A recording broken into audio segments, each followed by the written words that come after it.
this is the place you want to be. This is where your people are. It's not just a sales pitch, it's the honest truth. You can actually talk to people in these spaces. People in these spaces might want to actually talk to you. You have to come. You will love it. So be scared, come anyway. We're gonna love you, and we're your people. Hi, and welcome to the video. If you found yourself here, you probably fall into one of a few categories. Either one, you're already very involved with the International OCD Foundation. Maybe you attended this year's conference and you just want to relive your experience. Maybe you're someone who's been to OCD-Con before, but you missed this year and you're just kind of wondering what it was like. Or maybe you're someone who's on the fence. Maybe you or your loved one was recently diagnosed with OCD and you are looking for somewhere to find someone to feel connected to, who understands and gets what you're going through. No matter who you are, hi, welcome, glad to have you. My name is Ashton Pizza, but you can call me Ash the Advocate. My goal with this video is to show you a timeline of my conference experience, to give you a glimpse of what it could be like to attend. Not everyone's conference experience is going to be the same as mine, but hopefully my experience can give you some insight on what it's like to attend. Without further ado, let's go on ahead and head to the conference. Our journey begins before the conference officially kicks off on Wednesday the 9th. We booked our flights for the day before the conference. I do recommend trying to travel in the day before if you have the capacity to do so, because this conference happens during the summer and you know that means flight delays. So I was very grateful that we planned in advance, but we didn't end up arriving to the hotel until 11 p.m. midnight. Reporting several months ago from the field, I have Ashton.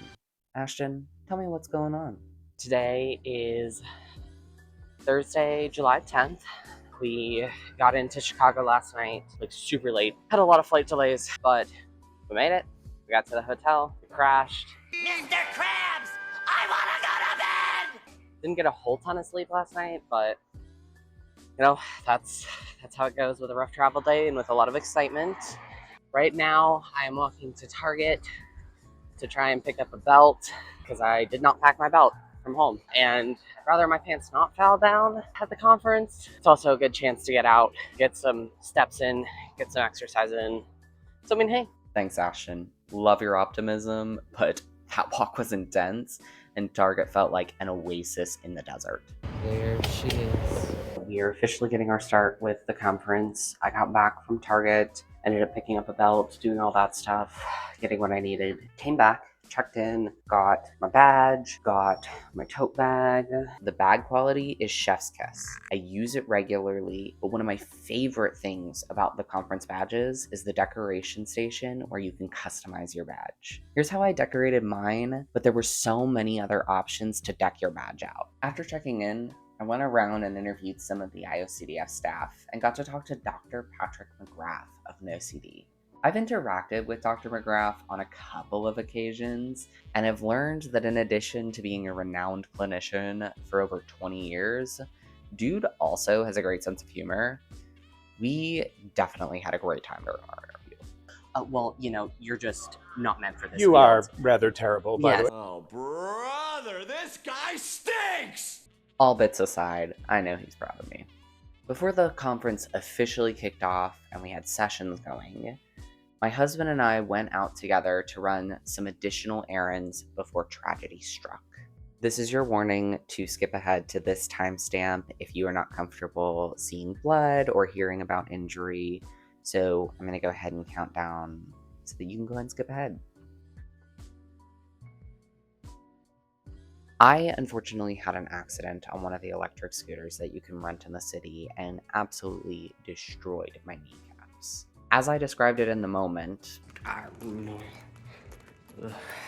awful. It didn't seem like anything was broken, but it was really skinned and bruised, so I ended up going back to the hotel. I will take a moment to shout out the I-OCD-F staff on this one. I went back to the hotel, went to the desk and was like, hi, I had this injury, this whole thing happened. Can you help? And they were so responsive. So honestly, let's give a major round of applause for them. Yeah, well deserved. After getting some first aid, I was able to go and attend part of the opening session. The session was on the state of OCD from personal, clinical, and caregiver perspectives, and this is the epitome of what this conference is about. It's every single person who holds a stake in the world of OCD has a voice. The session was a really good way to warm up for the conference, and I think that it really got me excited because it really grounded me back in what this conference is all about. Everyone has a place, and everyone deserves to feel less alone. I ended up not being able to stay for the full opening session though, but only because I had to head out for the speaker reception. This year is my first year speaking at the conference, and it was an incredible experience. This year they hosted it at a planetarium that had gorgeous views of the city. I got to mix and mingle with different people who I admire as a clinician, but also who develop things that have helped me in my own personal journey. After a little bit though, we were getting a little overstimulated, a little overwhelmed. I decided to get back on the bus and head back to the hotel. I made it back in time to drop in for a support group before heading to bed for the day. Friday, July 11th, our first full day of the conference. We start the morning waking up around 6 a.m. Partly out of excitement, partly out of not sleeping too well, being away from home. Maybe that's why I was throwing a fit. Yeah. Everyone's a critic. Jokes aside, we had sponsor breakfast that started at 7 a.m. And we don't turn down free food, especially not fancy hotel food. This year, breakfast was set up in the exhibit hall, so not only did I get some yummy breakfast, we also got to walk around the exhibit hall, and I got to see all the cool vendors that were showing up this year, all the resources, the super fun stuff. I'm gonna tell you, that elephant there, exhibit hall. Elise Petranzio runs this beautiful little art exhibit called The Octopus and sells little pink elephants, little jewelries, little stickers. It's amazing. I may have skipped session 1 of the day to do interviews, but I promise the conversations were worth it. I ended up talking to all kinds of people around the exhibit hall, so totally worth it. When it was time to finally attend my first talk, I actually decided to put my clinician hat on and went to a presentation on play therapy techniques in OCD treatment. I actually got to participate in a demonstration in that talk, and I was able to actually learn a lot of really good analogies for OCD and for ERP treatment that I could take back to my work as a children and youth therapist. Immediately following the talk, I went to this restaurant hall in the hotel, and there was this brick oven pizza place that became a staple across this conference for me. I took my pizza to go and met my husband for the AI special interest group meeting. My husband works as a software engineer and does some work with AI. It was incredible to see him have deeper conversations about AI with people who are using it for things that I'm interested in and trying to make it better. The group wrapped up nicely and it was back to presentations. I chose to attend a talk on the space intervention for families, but realized I wasn't the intended audience for this talk. It was more geared towards families and caregivers looking for strategies to implement space with their loved ones. I do want to be trained in the space intervention as a clinician, but I think right now that talk wasn't meant for me. So I skipped out early and went to find things around the conference that piqued my interest. I actually found this really cool post-it board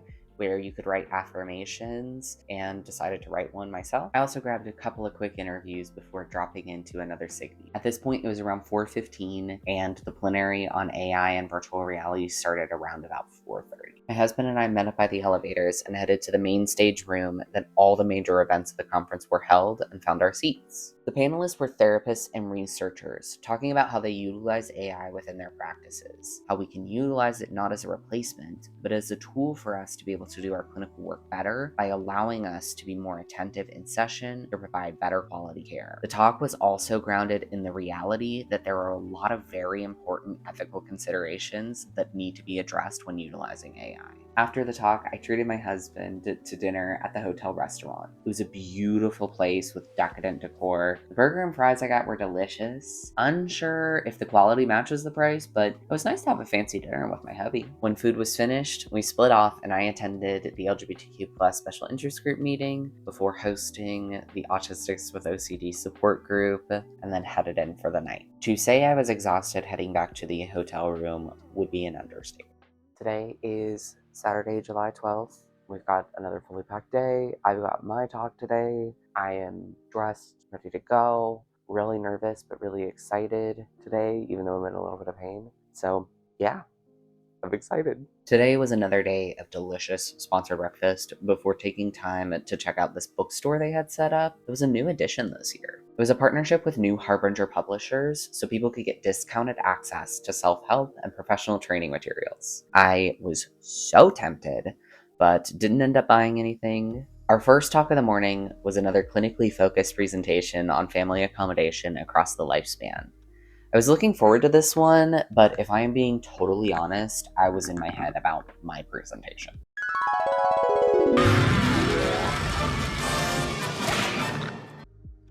I had agreed to meet my co-presenters outside of the planned room a little before the talk so we could prepare.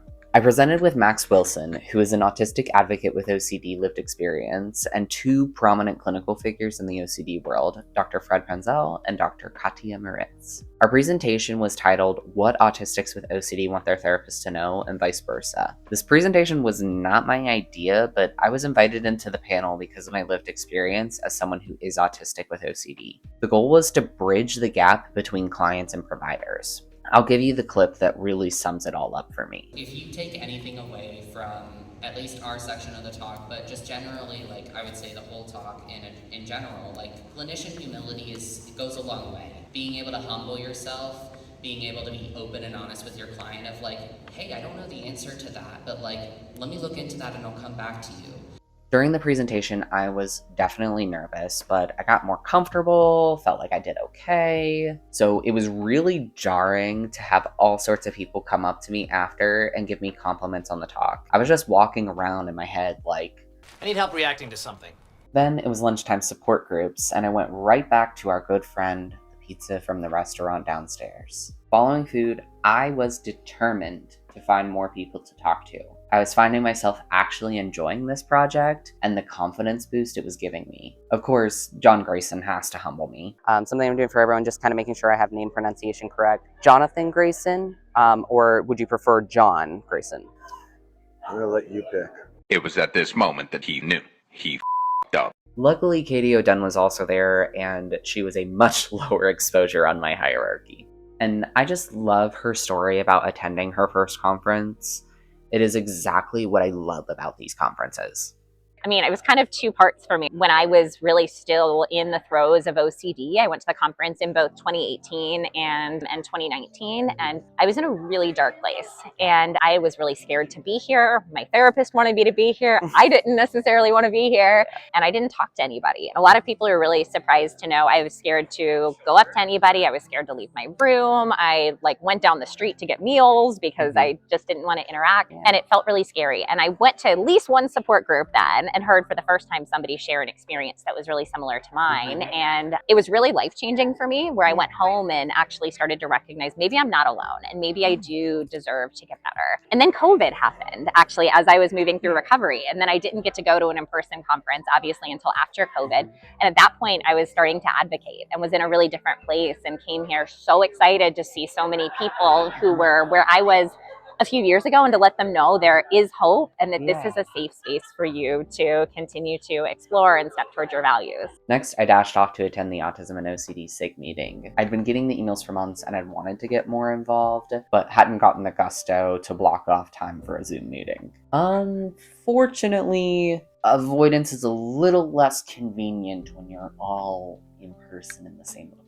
The good thing is it gave me the chance to interview Dr. Jeremy Schumann, who is the leader of the OCD and Autism SIG. Jeremy really captured my essence when he said, I just am a nerd and I like learning about psychology. In all realness, though, Dr. Schumann actually gave a really good description of what the heck I mean when I talk about a SIG. I-OCD-F has these SIGs, or special interest groups, that are groups of clinicians and people with lived experience and their supporters who all come together for the common goal of creating material and meeting so that we can regularly collaborate and support each other. And the Autism Special Interest Group has done a lot of work for meeting monthly and putting out a bunch of trainings and opportunities for folks to speak with senior clinicians who have a ton of experience in this field and be able to ask whatever questions are on their mind. This meeting was the final time slot before our main events, the awards ceremony and keynote speaker.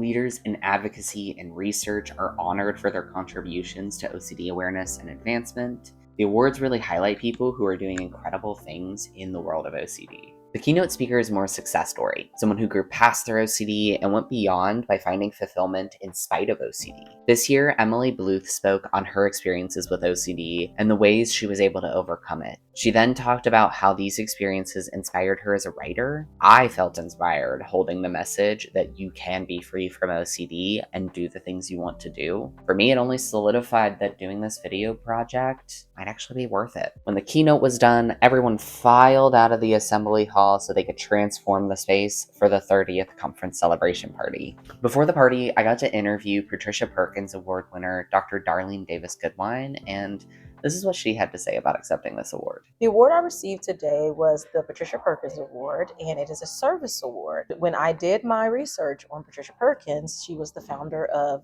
this I-OCD conference experience as it started. It has since grown to this grand experience of community and belonging and connection.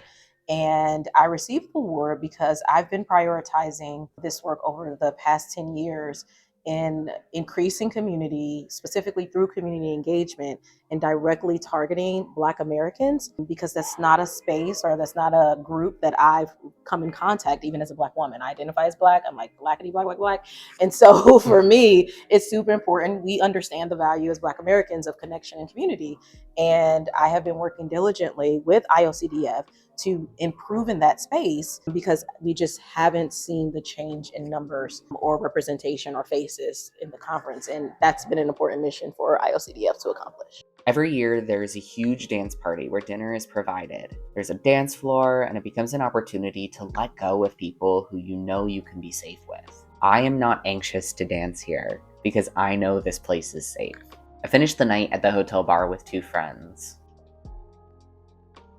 So it is Sunday, July 13th. We are at final day of the conference. Definitely tired from last night. We go big, we go huge, but there's lots of different ways to do the big Saturday celebration.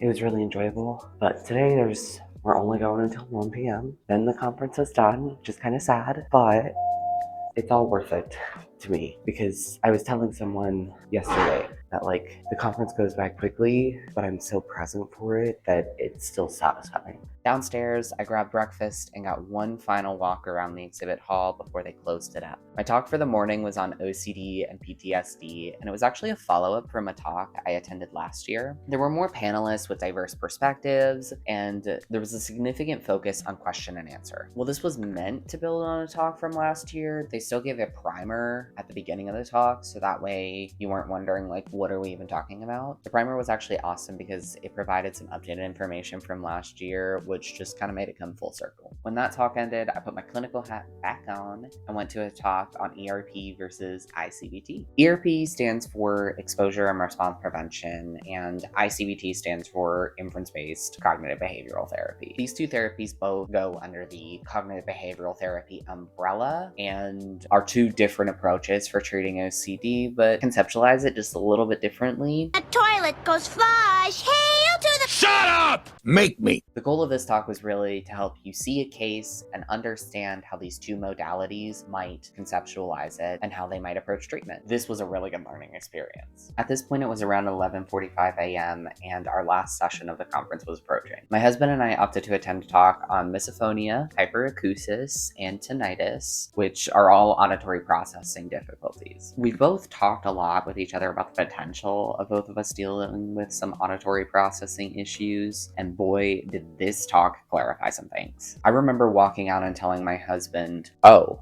I think I need to go see an audiologist. Since that was our last session, our conference was done, but we still had the whole rest of the day left in Chicago. We weren't flying home until Monday, specifically because we wanted to be tourists for a minute. We had rented a car, so we managed to book parking in the shopping district in Chicago, and then just walked around downtown and checked some stuff out. I was ecstatic about the American Girl doll store and all the displays. I remember flipping through the catalogs as a kid and just admiring how pretty all the dolls and their accessories accessories were. I will probably never get to a place of actually wanting to own any of it, but I do appreciate how pretty it is. We made our way to the Lego store, which felt small, but it had a redemption arc in these beautiful Chicago murals made of Lego. When we hit the streets to venture further, we stumbled upon a Starbucks Reserve Roastery. As a former Starbucks employee, stepping into this place was like returning to Mecca. I was floored by the decor, the pastries, the bars, these big metal tubes that I could only assume have something to do with the coffee process. This was beautiful. The lines were to be expected, so we took ourselves to Gordon Ramsay Burger for lunch, where I was judged by Gordon, and in return, I judged his food. My beverage was a Riz Khalifa, and it was... The corn tip was 7 out of 10, delicious, but did not expect it to be warm. The burger was pretty good though, so good that I blacked out and didn't record any more footage. Isn't that mysterious? I guess we must have just flown home then.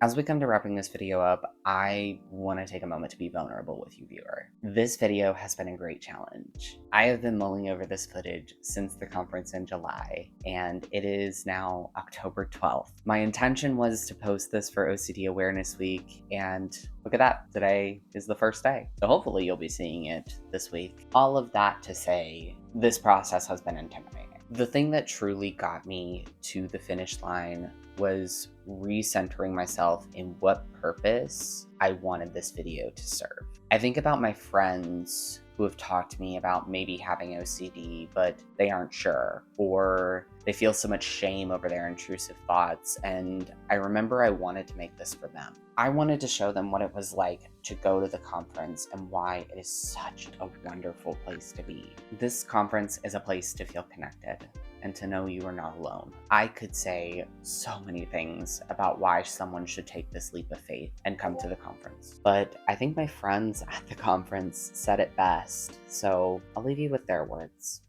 So Elise and I were texting just the day before the conference, and I was saying we were both so anxious, to come, even though we've both been to conferences before. And she said, you have to remember that everybody that is going is anxious about this. Everybody's in the same boat. We all have anxiety disorders. We're all going to be anxious at some point here. So really just understanding that I wasn't alone in my anxiety about the conference, and knowing that this is like a really safe space to be anxious in. So yeah, that always helps me. I would say 100% come and experience it, because until you experience it, you won't understand how open and accepting and understanding people are. Nobody's going to be like, oh, that's weird, or maybe you're still in the throes of your OCD and anxiety. Maybe you have social anxiety. You're not the only one. You have so many people just like you here, and we get it. And I would say just come, find out. If you're nervous and you need like an in-between step, go to the virtual conference just so you can see what kind of things that are offered, and then come and get some community. I haven't really met anyone that has like fully regretted going to a conference. And it's one of those things, just like uncertainty for everything that we teach in treatment. Uncertainty is all about, I'm not sure if I'm going to go anyway. And so I think we kind of use that spirit of just like, I'm anxious going, I don't know who I'm going to meet or if this is the right thing for me, but I'm going to do it anyway. Live with the uncertainty, maybe not, all that stuff. But it's, yeah, you just go. Yeah. And you can make it a positive experience by even setting a goal to say, I'm going to say hi to 5 new people today. It's going to make it way more meaningful. Come. There is no better place to be. And yes, it's normal to be anxious, but you're not going to be alone in that. I would say that this conference is built and so thoroughly thought out to be a hierarchical step for wherever someone's at. Say your goal is to just travel on an airplane and this is like the one thing you would do it for. Great, come here. You don't even have to come into a conference room. Like say you got here and you're just absorbing the vibes. That's a huge accomplishment, right? Yeah. Say you're ready to enter a conference room. You can pick the largest one, the one that's the smallest, like whatever is the least triggering. I think it's the perfect place to go up your hierarchy and do so in a way that it meets you just wherever you're at.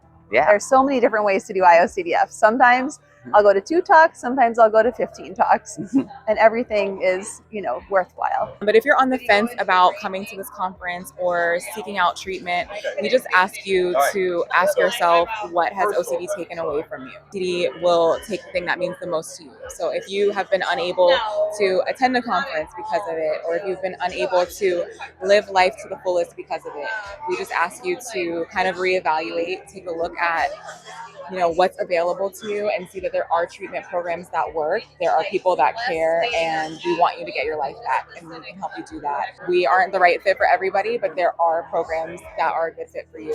So we want you to hold on to hope that there's people that care. There is a way to live differently. You will always be surprised that you can do more than you think you can. And that's the best learning that you can get. It's incredible, and every year will bring different experiences, but all of them will be valuable and all of them will assist in your own recovery. I think the conference is such a great place if you're even on the fence about getting treatment or getting therapy.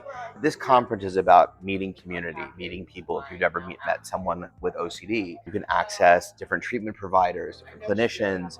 I mean, it really is a remarkable opportunity to connect all kinds of different people. You can make it your own, you can do your own pace, there's no expectations of you, and it really is just a beautiful space to come and feel seen and feel heard and be safe. The best part about things like this is meeting other people. The second you meet somebody else, it's like a weight is off your shoulders and you're able to relate and share your experience. And I know for me particularly with trichotillomania, but I'm sure with any mental health community, there's these ideas in your head that say like, oh, I'm the only one that experiences it like this, or I'm the only one, I feel a little bit weird, or like I can't relate. No, we can all relate. And there's so many things that we can relate to and find joy. And so I think it's great to build friendships. You know, I used to think that my trichotillomania was like the worst part about me. And now it's brought me so much joy. I have so many friends in the community. I'm so excited to be here. And I just think taking that step, even though it's scary, it's going to be life-changing for you. It's really going to be fantastic. Well, if you are considering going to an I-OCD-F conference, I can't recommend it more. And again, I think it's normal to have anxiety and doubt, and bring it with you and see what you can do with it here. There's a lot of fun to be had. Whatever it is that you think might be the reason that you won't want to come, I promise you we can help. We can figure it out. Yeah. We will figure it out. Yeah. We will find a way to get you here. There's all of the tools there. Yes. You just have to be willing to take the leap. Yeah. And it's really, the leap is the connection, not the fixing, not the figuring it out.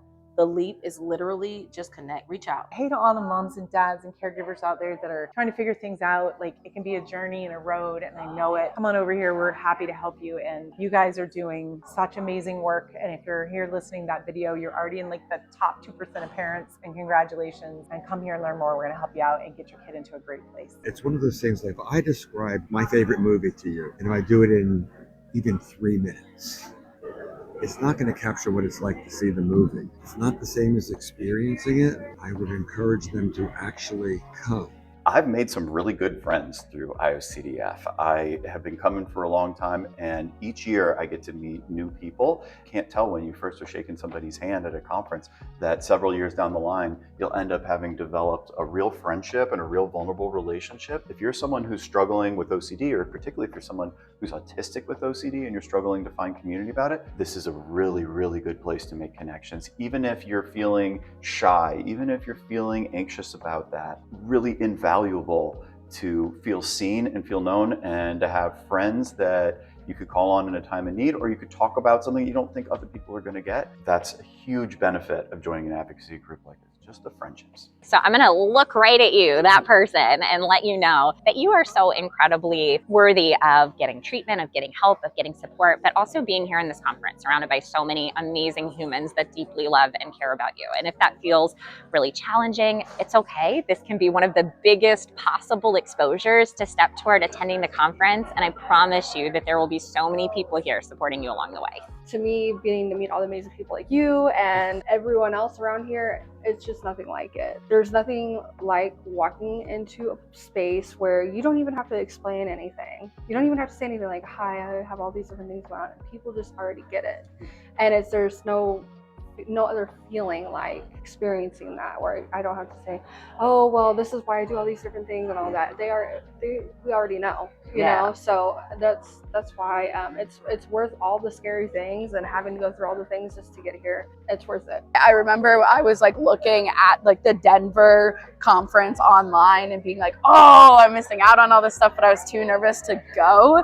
And for me, it was honestly about meeting people prior, which I know is not necessarily what what everyone does, because it's a big jump to like go to one of these conferences. Yeah. And so I attended some of the I-OCD-F stuff, got to know people, heard great things from them, and that made me feel more comfortable to be like, okay, I'm gonna do it. Like, I'm gonna sign up. It's like, I'm just gonna do it. I'm gonna go. Exactly. I got this. I felt more confident and comfortable because I knew other people. Thank you so much for watching. If you want to know more about any of the things mentioned in this video and more, you will be able to find an absolutely absurd amount of information in the description. I will not be a beggar, but if you so choose, feel free to like the video and share it with someone who you would want to attend OCD-Con with. Hopefully, I will see you there. And if you haven't already today, take your meds, drink some water, do some exposures, and hey, I hope you are living your most value-driven life. Bye for now. I did a little video. I did a little video. Made that little video. I did it. I did it. I did it. I did it. It was really hard, but I did it. I did it. It caused me to have anxiety, but I did it. I did it. I did it. I did it. Yeah.